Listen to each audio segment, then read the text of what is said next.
अभी अपने कांग्रेस के साथियों का बात सुन रही थी और वो कह रहे थे कि 1971 में इंदिरा गांधी ने ये किया है, 1971 में इंदिरा गांधी ने वो किया, पर वो कभी भी 1971 का क्रेडिट बिहार के बेटे जगजीवन राम जी को नहीं देते हैं, जो तब के रक्षा मंत्री थे। बांग्लादेश ने उनको 1971 का वॉर हीरो डिक्लेयर किया था और रक्षा मंत्री होने के जंग के बाद भी उन्होंने सैनिकों के रिहैबिलिटेशन के लिए काम किया।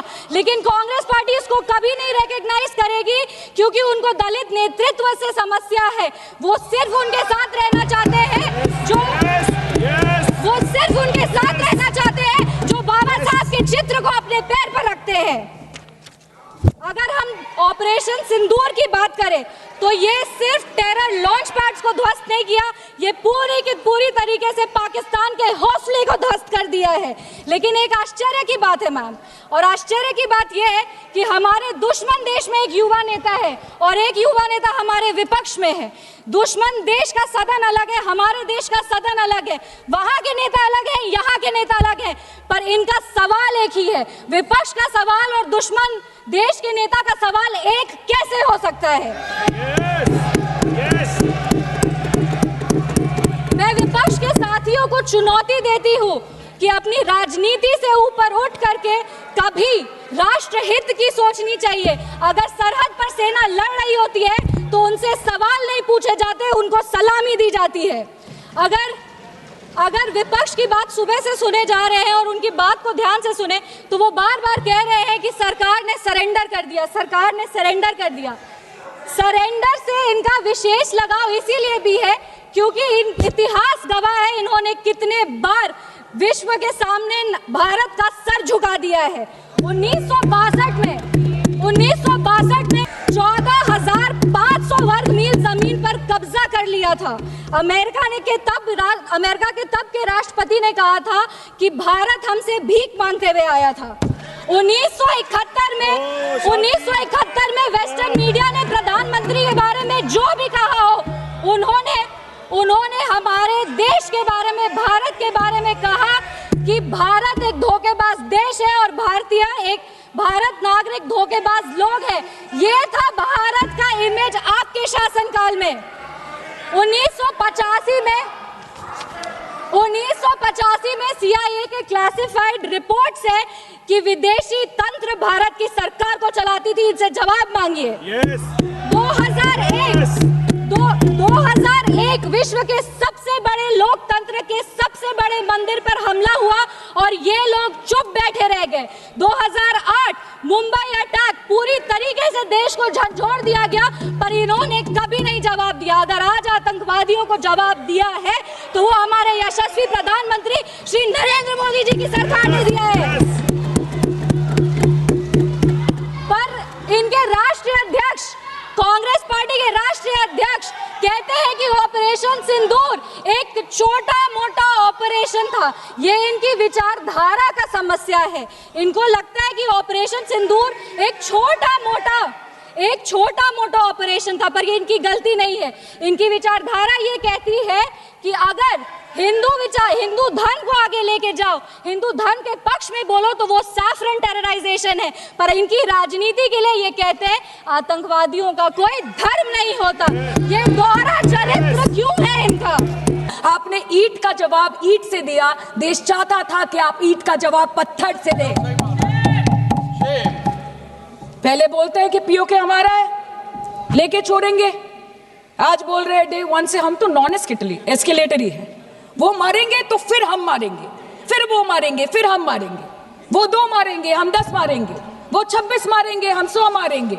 उरी होगा, बालाकोट होगा, पुलवामा होगा, उसके बाद और कोई अटैक होगा, फिर पहलगांव होगा, फिर ऑपरेशन सिंदूर होगा, सिलसिला चलता रहेगा, जान जाती रहेगी।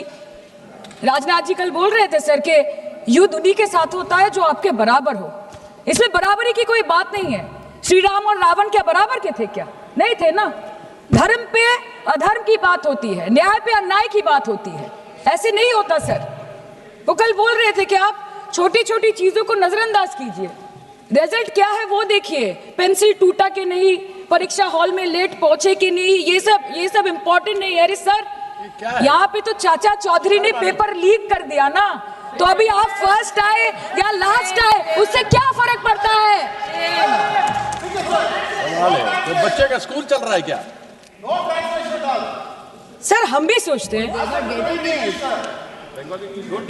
স্যার কেউ যুদ্ধ চায় না স্যার, সবাই শান্তি চায়, কেউ রক্তক্ষরণ চায় না, ধ্বংসলীলা চায় না, সবাই সম্প্रीति চায়, उन्नति चाहे। हम भी सोचते हैं कि अगर जंग छिड़ी तो दुकानों का क्या होगा, हम भी सोचते हैं कि अगर जंग छिड़ी तो दुकानों का क्या होगा, बंदूकें तो बिक जाएंगी, गुलदस्तों का क्या होगा, हम भी सोचते हैं।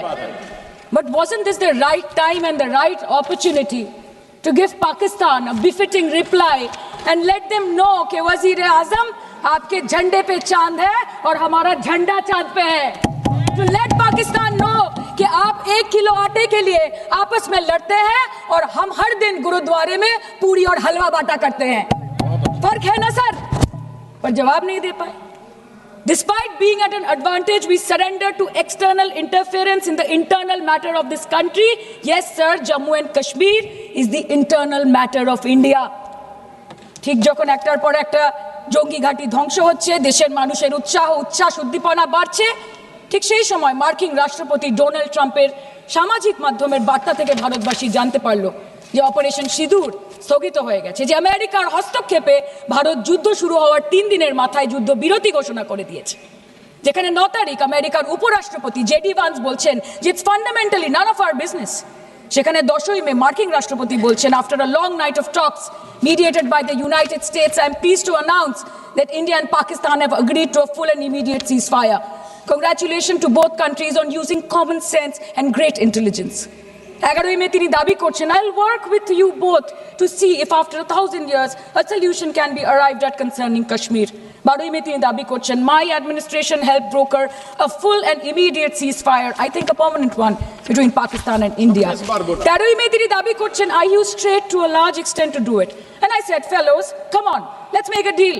Let's do some trading. Sir, ভাষা দেখিয়েন কি? 10ই মে প্রথমবার এই দাবি থেকে শুরু করে গতকাল অবধি স্যার 28 बार अमेरिका के प्रेसिडेंट ने एक ही मैसेज दिया पूरे दुनिया को कि ट्रंप ने वॉर रुकवा दी पापा, कि ट्रंप ने वॉर रुकवा दी। शर्म करो। होम मिनिस्टर बोल रहे थे ना सर आज कि मानिक शाह जी ने बोला दैट भुट्टो मेड इंदिरा गांधी, पूरा देश बोल रहा है, पूरा विश्व बोल रहा है that Trump made Narendra Modi. ये बात है। That's a fact. Fact is the fact.